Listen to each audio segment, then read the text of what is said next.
Olá, que Deus te abençoe, espero que esteja bem. Estou aqui para compartilhar um vídeo e tocar no assunto de discipulado. Na verdade é discipulado, discípulo, discipulando, fazer discípulos, qual a motivação, por quê, e é isso que nós estamos estudando essa semana. E dentro desse mês, nós da Igreja Evangélica Comunidade Vida Plena, a gente tem focado nessa ordem de Jesus, que é um dos pilares da nossa igreja. Então a gente tem ido um pouco mais a fundo, saindo um pouco da superficialidade e tentando entender melhor e tentando trazer para nós como nós temos caminhado em relação a essa ordem de Jesus, de como fazer discípulos, de se estamos fazendo discípulos e com qual motivação nós estamos caminhando.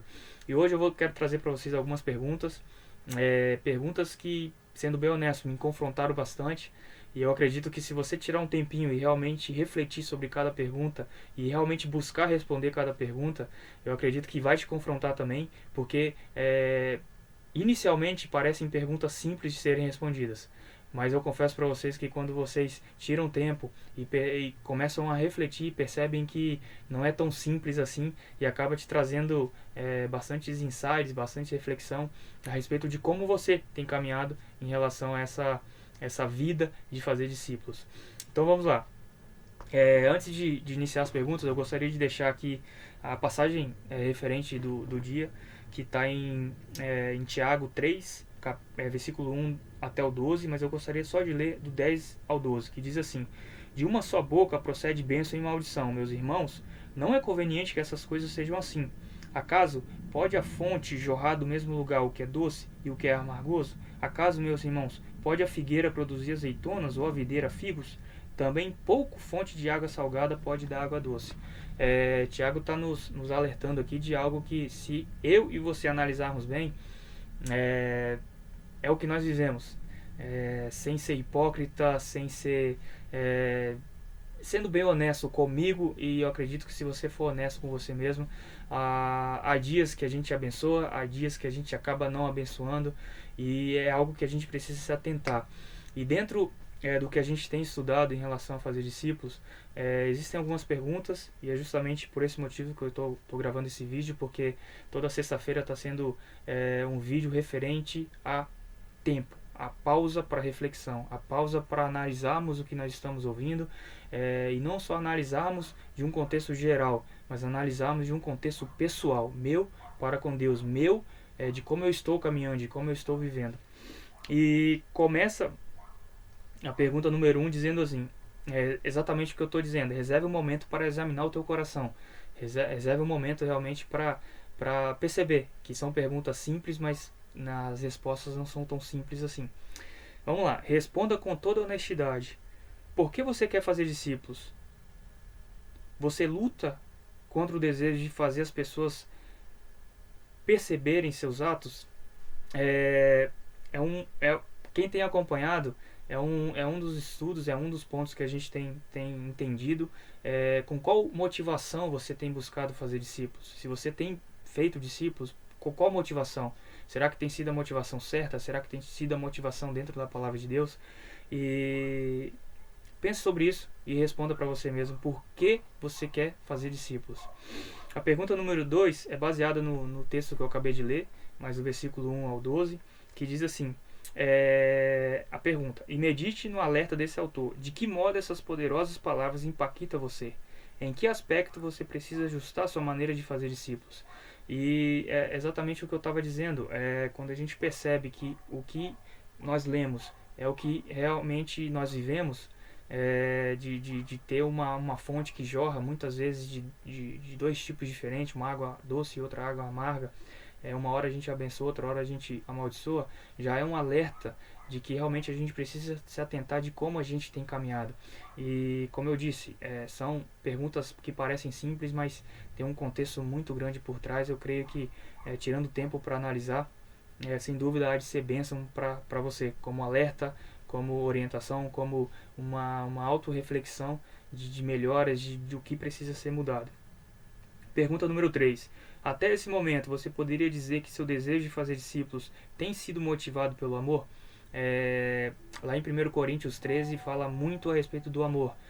Se você pode fazer qualquer coisa, mas se não fazer por amor, é em vão. Então, eu acredito que se a nossa intenção de fazer discípulos não está totalmente voltado e baseado no amor, eu acredito que possa estar sendo em vão. Acredito que está sendo em vão. Continuando, descreva seu amor pelas pessoas que Deus colocou em sua vida. Para qual evidência você pode apontar a fim de demonstrar que ama as pessoas ao seu redor? Hoje mesmo eu compartilhei algo dizendo que um homem de Deus me disse uma vez que ele não sabia porque eu e ele estavam no mesmo caminho. Ele não tinha noção por que Deus colocou ele na minha vida e eu na vida dele. Mas que ele daria total tempo e total disponibilidade para conhecer aquilo que Deus tem para nós. Eu acho que isso é um dos caminhos que a gente precisa entender, de nos colocarmos à disposição para descobrir o porquê das pessoas que estão ao nosso redor e porquê Deus colocou nós nesse contexto. Então, talvez seja algo aí para refletir a respeito das pessoas que Deus tem colocado na tua vida. A pergunta número 5 diz: além de orar com fervor, quais medidas práticas você pode tomar para aumentar seu amor pelas pessoas? Boa pergunta também. É possível dizer que sua vida está sendo transformada pela verdade da palavra de Deus? Explique sua resposta. Eu acredito que, eu espero que a sua resposta seja sim. Eu espero que na explicação você consiga, na verdade, que o Espírito Santo te guie para te fazer enxergar como a sua vida tem sido transformada pela palavra de Deus. Eu espero que isso não pare por aí, que continue sendo transformado pela palavra de Deus. Bom, pergunta número 7. Que mudanças você precisa fazer para viver as verdades que ensinará às pessoas? Isso vai muito pela linha da coerência, do que você fala com aquilo que você vive. Tem uma frase que eu gosto muito que diz assim que as palavras influenciam, mas o exemplo ele arrasta, ele te empurra, ele te leva. Então, qual exemplo a gente tem sido? A gente tem sido um exemplo de acordo com o que nós estudamos na palavra de Deus, com a motivação certa, baseada no amor, baseada naquilo que Jesus nos orientou? Então, fica aí mais uma pergunta para vocês. Eu queria terminar esse vídeo apenas com um ponto, que é a respeito de uma oração. Não é fácil lidar com as coisas que você esteve pensando ao longo desse capítulo. Aqui não há soluções rápidas, e isso eu queria fazer uma observação. Realmente a gente está num processo, e eu entendo que precisamos estar crescendo dentro desse processo, e Deus trabalha em processo. Eu oro para que dentro do processo que você esteja, não sei qual não sei se já é em fazer discípulos, eu não sei se é ainda em iniciar a sua caminhada, enfim, Deus sabe, Deus conhece, e Deus está trabalhando dentro do processo da tua vida. E não há soluções rápidas, não é algo que podemos resolver do dia para a noite. E sim, Deus quer um relacionamento, que é uma caminhada com você, um tempo de vida com você, justamente para que você se pareça mais com Ele e com o teu exemplo você possa ser luz e sal para outras pessoas. Conclua essa lição orando para que Deus lhe dê a motivação adequada para fazer discípulos. Aumente seu amor por Ele e pelas pessoas ao seu redor, e o capacite a viver de acordo com as verdades que Ele o chamou a ensinar aos outros. Então, eu acredito que essa é uma oração que eu e que você deva fazer, pedindo a Deus que aumente o nosso amor por Ele, aumente o nosso desejo de ser discípulo dEle e, consequentemente, aumente o nosso desejo de discipular, de realmente trazer as pessoas para sentir o que nós sentimos. E eu digo mais do que sentir, porque sentir vai muito além de como nós estamos no dia ou do que as coisas acontecem em nossas vidas. Eu digo vivenciar realmente uma decisão de seguir a Jesus independente de circunstâncias.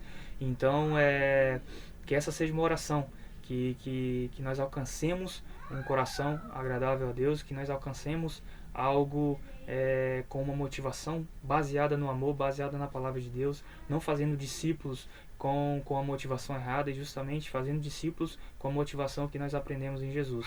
Então eu convido vocês a orarem a Deus, a colocarem a sua vida diante de Deus, pedindo que Ele te ajude no exato processo que você está nesse exato momento, e que possa estar crescendo em Deus, possa estar crescendo na palavra de Deus e, consequentemente, sendo bênção no meio onde que Deus tem te colocado. Então, tire tempo para pensar nessas perguntas e, mais ainda, busque tirar tempo para respondê-las. Sem dúvida nenhuma, mesmo que você não tenha resposta, você já vai perceber a necessidade de mudança na tua vida, ou de colocar mais Jesus dentro dela. E que Deus te abençoe, e que em nome de Jesus essas perguntas com as respostas sejam bênçãos na tua vida. É isso. Deus abençoe.